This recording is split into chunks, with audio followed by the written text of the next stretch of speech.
नमस्कार। प्रारब्ध पर आप सभी का स्वागत। मैं अवनीश। चैनल आपने सब्सक्राइब कर रखा है, इसके लिए आपको बहुत बहुत धन्यवाद। हर वीडियो को लाइक जरूर कीजिए, शेयर कीजिए और बेल आइकन चैनल का दबाएंगे तो सबसे पहले अपलोड की सूचना आपको मिलेगी। आइए आज की चर्चा की शुरुआत करते हैं। व्यालोक जी हमारे साथ हैं। सबसे पहले फूल, अक्षत, चंदन, माला लेके व्यालोक जी का स्वागत कर लेते हैं। व्यालोक जी बहुत बहुत स्वागत। नमस्कार, राम राम। जय सिया राम। आप जो ये फूल चंदन अक्षत लेके भाई साहब स्वागत करते हैं, हमारे दर्शक श्रोता किसी दिन हमारे पीछे न पड़ जाए। चलिए, जय सिया राम। व्यालोक जी, आज दो सवालों के साथ आपके सामने हाजिर हूं। दोनों सवाल बिहार की जमीन पर प्रतीकात्मक रूप से खड़े होकर मैं कह रहा हूं। और जब मैं कह रहा हूं प्रतीकात्मक, तो दर्शकों, मैं बिहार की धरती से बाहर हूं और व्यालोक जी बिहार की धरती पर मौजूद। राहुल क्यों हो रहे हैं इतने बेतमीज? इस बेतमीजी का एक पर्टिकुलर शब्द है दर्शक, मेरा आशय उसी शब्द से। राहुल गांधी प्रधानमंत्री को तू, तड़ाक, तुम ये लगातार कहते रहे, लेकिन एक नया परिवर्तन आया है। सिर्फ राहुल गांधी बेतमीजी नहीं कर रहे, चाहे रागनी नायक जैसी चवन्नी छाप 2 बार जमानत जब्त कराई हुई उनकी प्रवक्ता हो, या कुख्यात विख्यात उनकी अपनी आईटी की प्रमुख वो महिला हो, उस महिला का मैं क्या नाम लूं, सुप्रिया श्रीनेत कहते हैं उसको। उसने भी लोकसभा 2019 महाराजगंज लोकसभा सीट उत्तर प्रदेश की, पूर्वांचल की, वहां से अपनी जमानत जब्त कराई। आपने ध्यान दिया होगा दर्शकों कि राहुल गांधी जब तुम तड़ाम की भाषा को अनवरत जारी रखे हुए हैं प्रधानमंत्री के प्रति, तो टीवी चैनलों की बहसों पर यही फार्मूला बिल्कुल अपनाया जा रहा है कांग्रेस के प्रवक्ताओं द्वारा। एक तो ये, और दूसरा, तेजस्वी क्यों कर रहे हैं बिहार को बेइज्जत? और ये मैं इसलिए कह रहा हूं कि स्टालिन से लेके, चन्नी से लेके एक लंबी परंपरा है जिसने कांग्रेस की सोहबत में या तेजस्वी की सोहबत में बिहार को और बिहारी जनता को समय समय पर गालियां दी हैं, अपमानजनक शब्द कहे हैं। वो सबके सब बिहार में उनका स्वागत कराया जा रहा है और तेजस्वी उनका स्वागत कर रहे हैं, राहुल गांधी उनका स्वागत कर रहे हैं। यही मेरे दो सवाल हैं। राहुल, उनका इकोसिस्टम, उनका गिरोह क्यों है इतना बेतमीज, और तेजस्वी क्यों कर रहे हैं बिहार को बेइज्जत? व्यालोक जी। एक बिहारी होने के नाते मैं ये बात कई बार कह चुका हूं कि मैं बहुत शर्मिंदा होता हूं, खासतौर से जब बाहर मुझसे पूछा जाता है कि आप कहां से हैं, किस राज्य से हैं, तो मैं कहता हूं, मैं अपनी पहचान कभी नहीं छुपाता, लेकिन मुझे सचमुच बड़ा कष्ट होता है, खासतौर से अभी जो सिनेरियो आपने प्रस्तुत किया है। आप सोचिए कि आप बिहार से बाहर हैं। कल मैं जिस जगह अभी हूं, दरभंगा में, कल यहीं से उन उचक्कों, लुच्चों, चोरों की बारात निकली, और इसमें मैं तीसरा नाम भी जोड़ दे रहा हूं, और वह थोड़ी क्षेत्रीय टिप्पणी मानी जाएगी, थोड़ी एक समुदाय विशेष पर टिप्पणी मानी जाएगी, लेकिन गर्वीले मैथिलों का भी वही हाल है। क्योंकि कल दरभंगा में जिस तरह का स्वागत राहुल विंची और उनकी बहन पिंकी वाड्रा का हुआ, वो बताता है कि गर्वीले मैथिलों ने भी अपना आत्मसम्मान गिरवी रख दिया है। ठीक है कि दरभंगा में मोहम्मदवादियों की संख्या बहुत ज्यादा है और वो ही बहुत आगे बढ़ के उछल के कर रहे थे उनका स्वागत। भीड़ जो थी वो मुख्यतः आरजेडी की थी, क्योंकि यहाँ से अली फातमी सांसद रह चुके हैं, आजकल उनके बेटे राजनीति में हैं, विधायक भी हैं। अब्दुल अली फातमी, आपको याद होगा जब दरभंगा मॉड्यूल की चर्चा चली थी महाराजगंज आजमगढ़ मॉड्यूल के बाद, तो उसमें उनका भी नाम आया था। और आप ये भी ध्यान रखिए दर्शकों श्रोताओं कि दरभंगा के अली अशरफ फातमी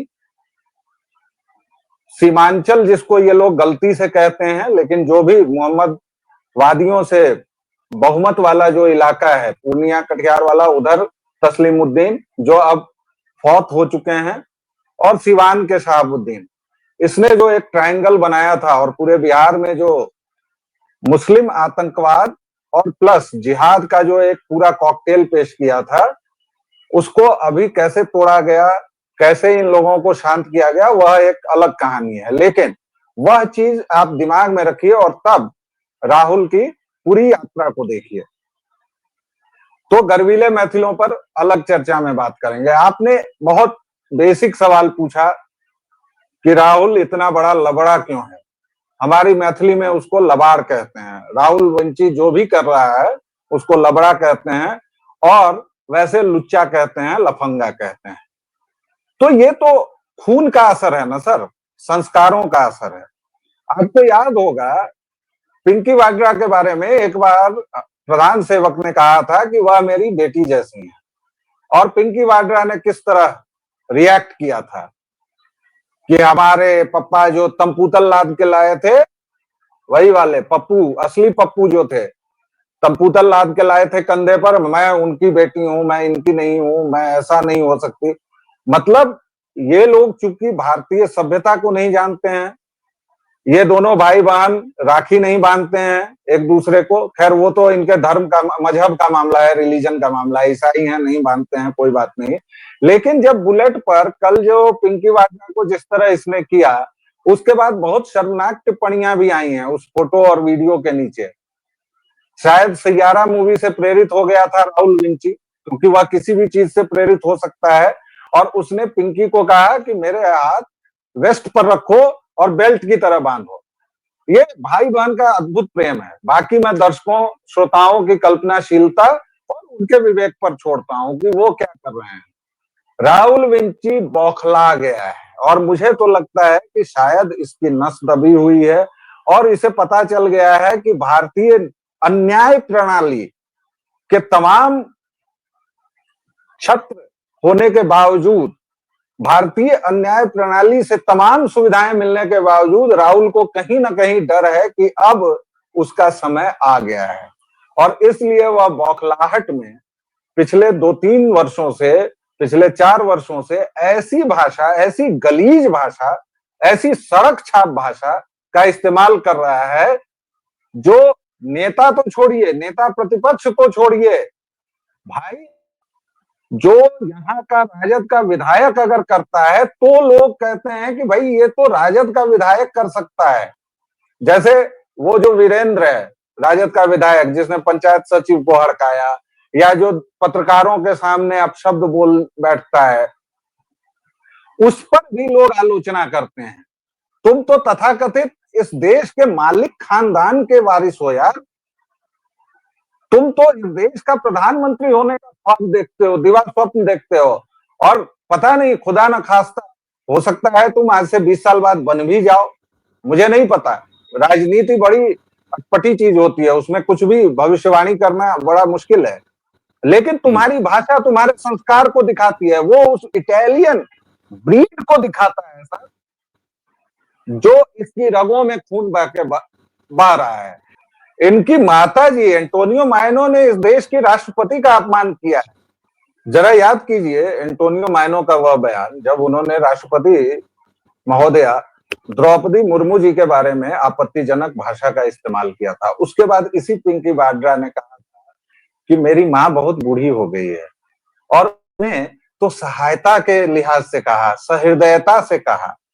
मतलब प्रधान सेवक को गाली दो तुम, प्रधान सेवक को गाली दे तुम्हारा भाई, राष्ट्रपति महोदया को गाली दे तुम्हारी माँ, ये पूरा खानदान जो है सर, ये संस्कार दिखाता है।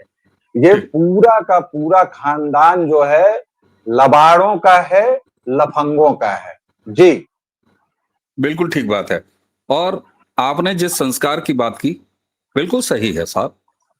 डूबती राजनीति, हारता हुआ नेता, उसका फ्रस्ट्रेशन एक अलग होता है। दूसरा, एक खानदान का दंभ, खुद को मालिक समझने का दंभ, उसके साथ अगर संस्कार कोख के आ जाएं, जी हाँ मैं गंभीरता से कह रहा हूं दर्शक, कोख का अगर संस्कार आ जाए तो फिर व्यक्ति राहुल गांधी की तरह हो जाता है। आपने एक बात कही, जब आपने कहा कि रक्षाबंधन नहीं निभाते वो बहन भाई की तरफ आप जा रहे थे, तो ये जगजाहिर है कि एक क्रिश्चियन परिवार है राहुल गांधी का, सोनिया का और प्रियंका का। लेकिन इसी एलिमेंट को निकाल के और मैं MY संस्करण के गवई नेता, इतिहास पुरुष, बिहार पुरुष लालू प्रसाद यादव की तरफ ले आता हूं।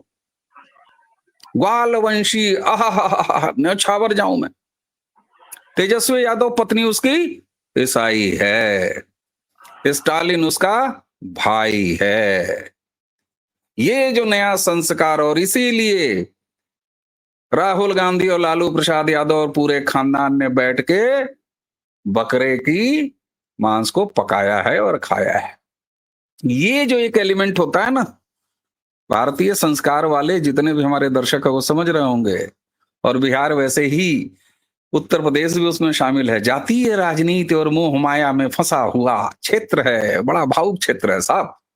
क्या क्रिश्चियनिटी का रिश्ता, तेरा मेरा रिश्ता क्या, ये तेजस्वी यादव, राहुल गांधी, प्रियंका वाड्रा को मजबूर कर रहा है या प्रेरित कर रहा है या उसकी वजह से हो रहा है कि ऐसे हर एक व्यक्ति जिसने बिहारियों का असम्मान किया है, बिहारियों को लताड़ा है, बेइज्जती की है, गाली दी है, उनको उसी बिहार में ला ला के कह रहे हैं आई लव यू सर।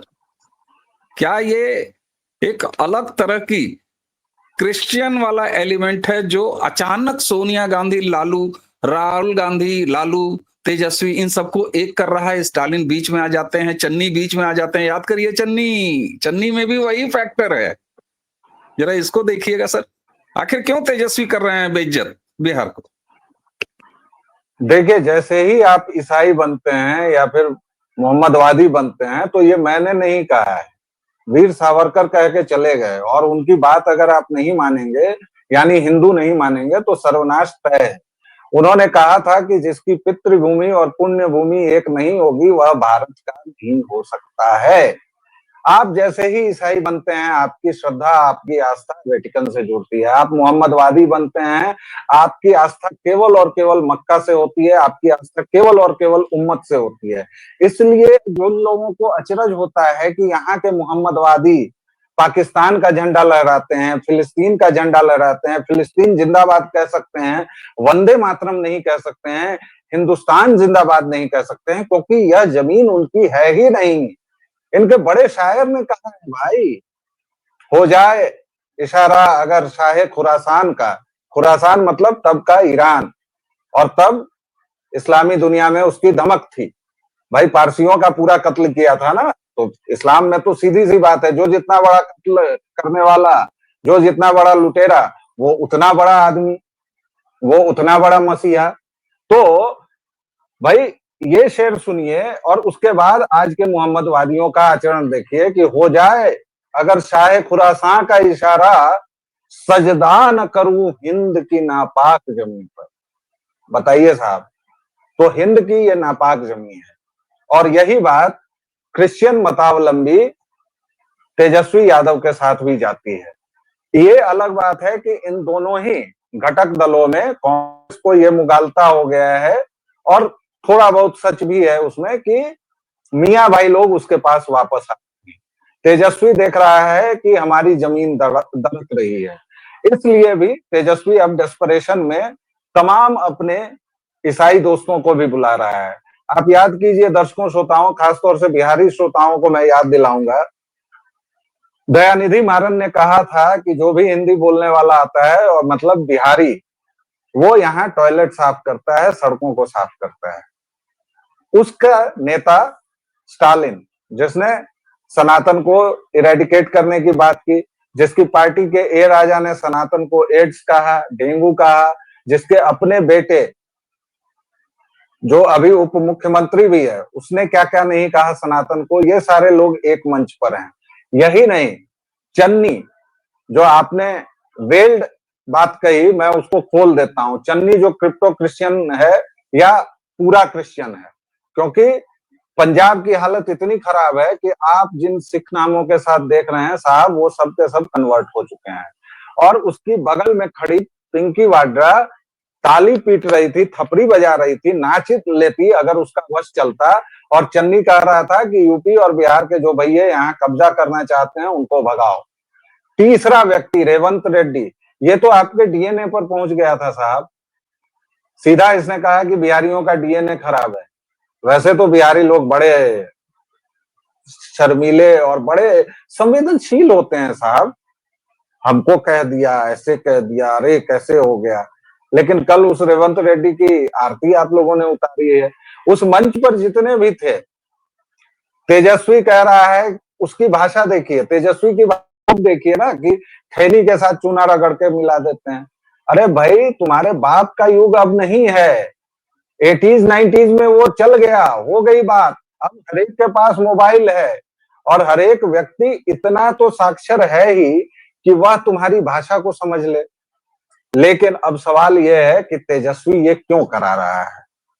अब इस पूरी बहस को अगर हम लोग समापन की ओर ले जाएं तो सवाल ये होगा कि तेजस्वी ये क्यों करा रहा है। पहली बात, तेजस्वी महामूर्ख है, 9वीं फेल है। उसको ये समझ में नहीं आ रहा है कि राहुल विंची ने इस पूरे चुनाव को, जो चुनाव 2 महीने पहले आरजेडी के पक्ष में बहुत तेजी से झुकता हुआ दिख रहा था, भाजपा के स्टार प्रचारक राहुल विंची ने एकदम तय कर दिया कि अब वह पलड़ा एनडीए के पक्ष में झुक जाए। क्यों? क्योंकि केंद्र में अब राहुल विंची है, बेतमीज।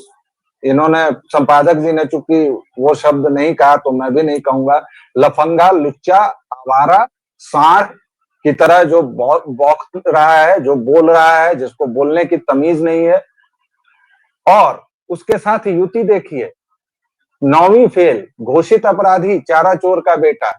तो ये सवाल बिहार की जनता को कहीं ना कहीं पूछना चाहिए। ठीक है, आप अच्छे मेजबान हैं, आपके यहाँ जो आ जाता है वह आपका दुश्मन भी है तो आप नहीं करते हैं। और ये पूर्वांचल की खास तौर से परंपरा है, समृद्ध परंपरा है, अच्छी परंपरा है, इसको मैं मानता हूं।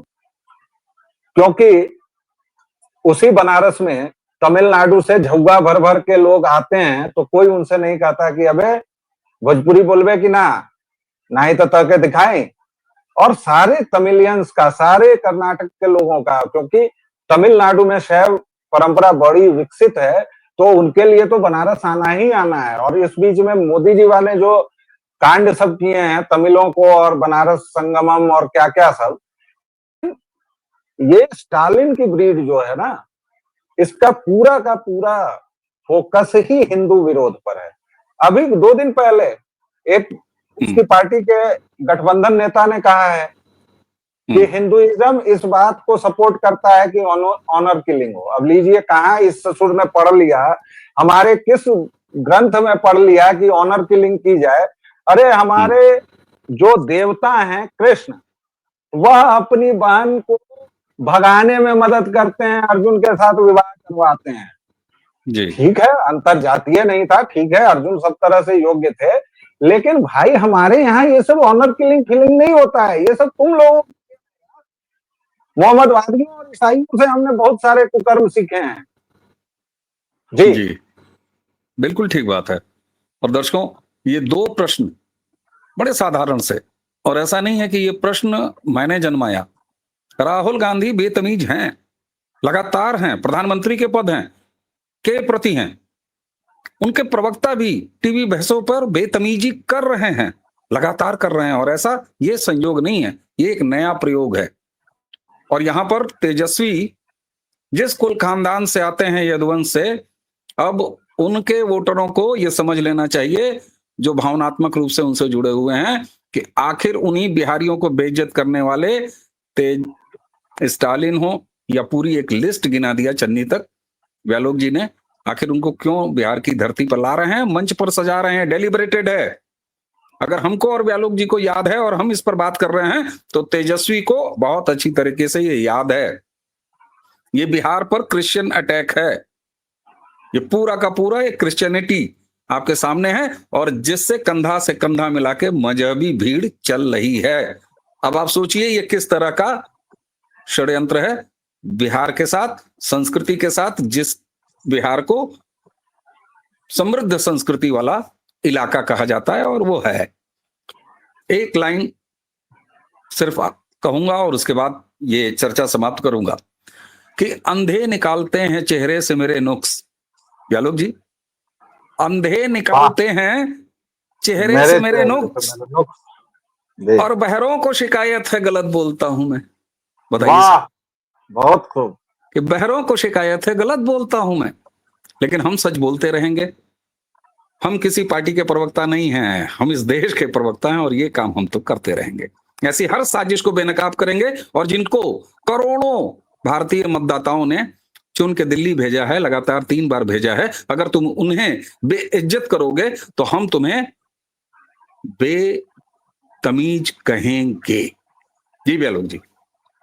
बस एक लाइन मुझे ये जोड़नी थी कि देखिए ये क्रिश्चियन अटैक है, इस बात से साफ है कि पूरे मिथिलांचल की डेमोग्राफी बदलने का प्रयास चल रहा है। यहाँ मिशनरीज बहुत बुरी तरह सक्रिय हैं और उस पर कोई कहीं आवाज नहीं उठ रही है, क्योंकि वो बहुत सटल तरीके से, छिपे हुए तरीके से करते हैं। और जब सरकारी कार्रवाई होने की बात आती है तो वो पूरा का पूरा, क्योंकि वो रामचरण महतो होंगे, कोई कमला दासी होंगी या देवी होंगी, लेकिन वो सबके सब बदल चुके हैं। और एक चीज बस याद रखिए कि इसी तेजस्वी ने तमिलनाडु पुलिस से एक बिहारी यूट्यूबर को खवा लिया, गिरफ्तार करवाया था।